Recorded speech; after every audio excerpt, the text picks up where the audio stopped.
Olá, meu irmão, olá, minha irmã, meus amigos, simpatizantes da nossa fé, que a graça e que a paz do Senhor Jesus continue reinando em seu coração.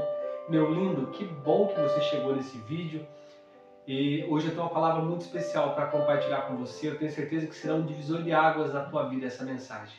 Por isso, não dá pausa, não saia do vídeo, fica até o final que tem uma palavra de Deus para a tua vida. Tenho certeza que Deus vai falar de uma forma profunda com você, tá bom?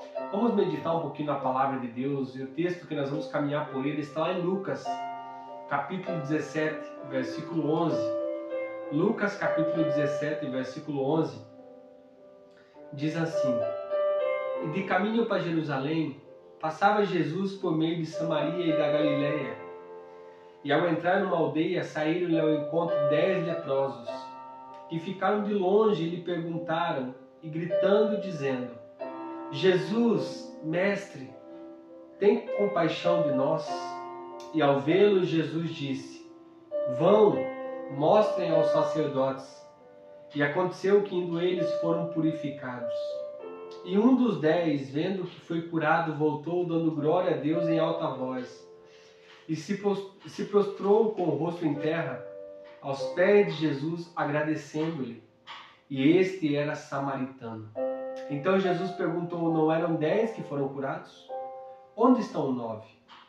Não houve porventura quem voltasse para dar glória a Deus, senão aquele estrangeiro. E Jesus lhe disse: Levanta, vai, a tua fé te salvou. Meus irmãos, quando eu olho para essa história e para outras histórias que os evangelhos relatam, de milagres que Jesus operou, que fizeram parte do ministério de Jesus, me vem uma pergunta na cabeça. Quanto tempo demora para que a memória do milagre desapareça do nosso coração? Quanto tempo demorou, por exemplo, para que o povo que estava lá no deserto, que todos os dias via água brotar da rocha e maná descer do céu, quanto tempo demorava para que durante o dia eles se esquecessem do gosto do maná e do que aquilo representava para eles? Quanto tempo demorou para que o povo que passou em seco o Mar Vermelho se esquecesse do milagre que Deus havia operado em favor do povo? Quanto tempo demorou para que aquela multidão que foi alimentada com pão e peixe chegasse em casa e se esquecesse do grande milagre que viram Jesus operar?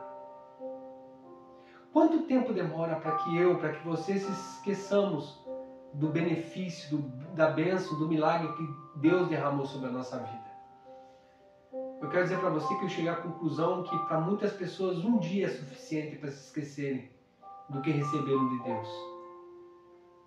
A memória do milagre desaparece no coração de muitas pessoas em um dia. E muitas dessas pessoas não voltam para agradecer a Jesus por aquilo que Jesus fez, porque se esqueceram.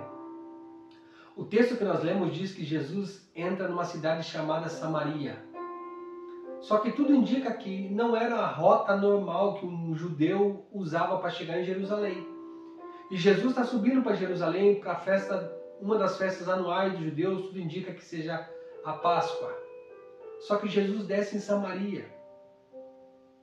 E ali em Samaria, a história diz que tinha uma aldeia onde eram colocadas pessoas que nasciam com alguma deformidade física, cegos, surdos, leprosos, paralíticos. Pessoas que nasciam com alguma deformidade física e eram isoladas do convívio social.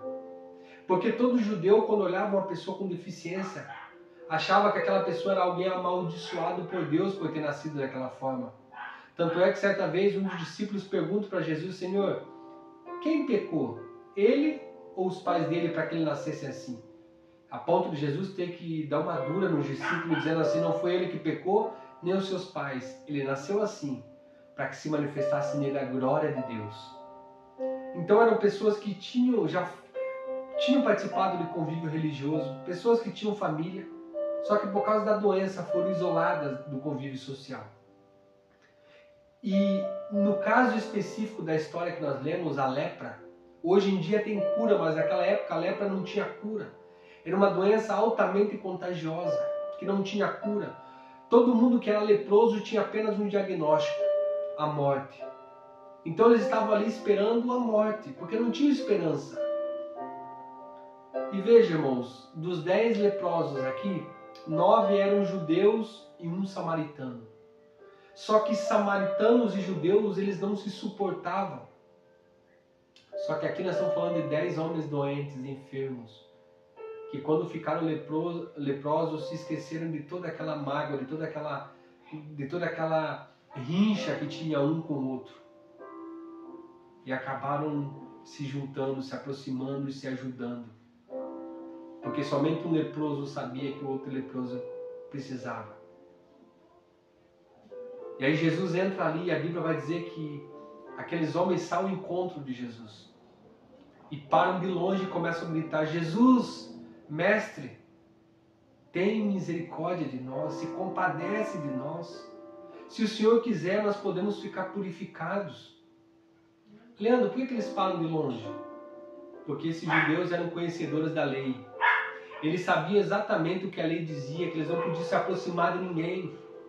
Os judeus sabiam que se aproximassem de uma pessoa leprosa, eles podiam ficar impuros, ser considerados imundos. Então eles não se aproximavam de ninguém. Eles param de longe e começam a gritar para Jesus: Senhor, tem misericórdia de nós. E aí Jesus fala assim: vai e mostra aos sacerdotes. Só que eles não estavam curados. Quando Jesus manda eles ir até o sacerdote, eles não estavam curados. Talvez eu e você, no lugar deles, nós não acreditaríamos no que Jesus falou. Talvez eu e você, muitos de nós, no lugar desses homens, ia olhar para nós e falar: eu estou com lepra ainda, não estou curado. Jesus, eu não vou, porque eles sabiam que para se apresentar ao sacerdote, eles precisavam estar curados, para que o sacerdote atestasse a cura deles. Eles não podiam chegar daquela forma aos sacerdotes. Só que eles creram no que Jesus falou. Bastou uma palavra de Jesus. Leandro, por que Jesus diz: vai e mostra aos sacerdotes? Porque eles eram judeus e conhecedores da lei.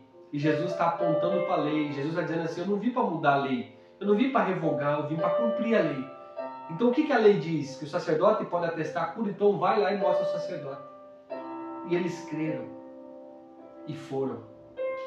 E a Bíblia diz que no caminho, quando eles estavam indo, eles são curados. Deixa eu dizer algo para a tua vida em nome de Jesus, meu lindo, você que está me assistindo. Se tem uma palavra liberada sobre a tua vida, se Deus prometeu que vai fazer algo, não precisa teus olhos contemplarem aquilo para você crer, para você continuar caminhando.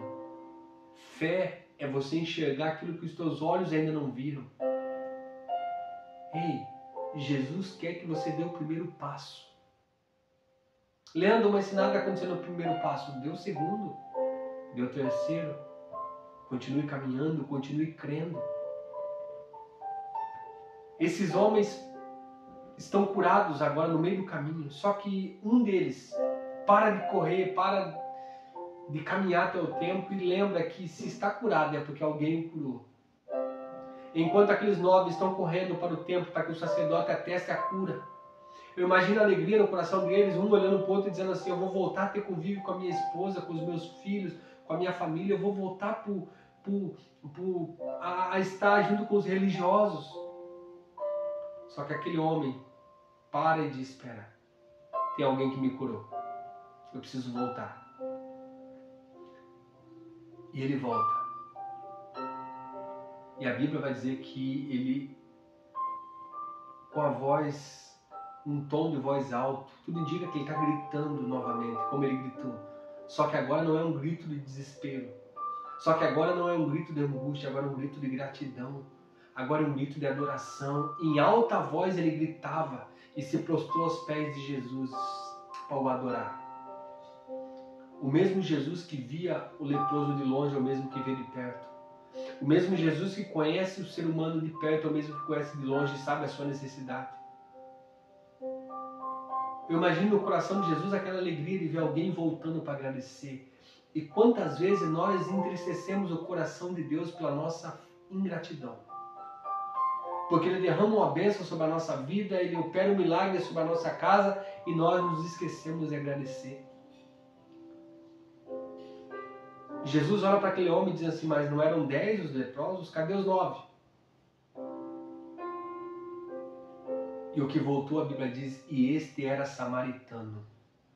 A Bíblia faz questão de mencionar isso porque o samaritano não fazia parte do convívio dos judeus. E dos 10, o único que não era judeu era esse homem, foi o único que voltou, e a Bíblia diz, e ele era estrangeiro.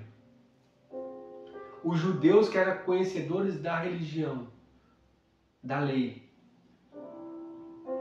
foram religiosos novamente, voltaram a ser religiosos. Esse homem voltou com o coração grato. Eu quero dizer para você que o milagre serve de testemunho, mas um coração grato abre portas. O milagre serve de testemunho, mas o coração grato abre portas. Leandro, que portas? A porta da comunhão, da intimidade e do acesso ao Pai. Aqueles 9 tiveram apenas uma experiência com Jesus. Ou seja, o milagre foi interrompido ali quando eles receberam. Esse homem com o coração grato, que voltou a agradecer, abriu portas para um outro milagre, para uma outra providência, para uma outra experiência com Jesus. Quem é ingrato só tem uma experiência. Quem é grato abre porta de várias experiências com Jesus, de intimidade, de relacionamento. Quero te fazer uma pergunta. Você tem sido grato a Deus? Por tudo aquilo que você tem, pela tua família, pelo teu emprego, pela tua saúde, por Jesus ter salvo você, por Ele ter morrido na cruz do Calvário por você, você tem sido grato a Ele? Essa é a pergunta que eu quero te fazer. Leandro, como que eu posso passar a ser grato? Eu tenho sido tão ingrato, como que eu posso passar a ser grato a Deus? Levanta o memorial no teu coração e visita esse memorial todos os dias. E toda vez que você visitar esse memorial, você vai lembrar do que Jesus fez a teu favor e você vai voltar a ser grato. Meu querido, que Deus te abençoe. Que essa palavra possa gerar no teu coração. Seja grato, viu? Seja grato a Deus. Seja grato a pessoas que te ajudaram. Seja grato a familiares que te ajudaram quando você precisou. Não se esqueça de agradecer, não. Quando você olhar para essa pessoa que te ajudou e quando você mais precisou, seja grato a ela. Porque um coração grato vai abrir portas para uma nova providência, para um novo milagre, para uma nova bênção. Agora, pessoas ingratas só terão uma experiência e as portas se fecharão ali. Que você seja como esse samaritano que voltou e agradeceu, se prostrou aos pés de Jesus e agradeceu a Ele. Que Deus te abençoe, meu lindo.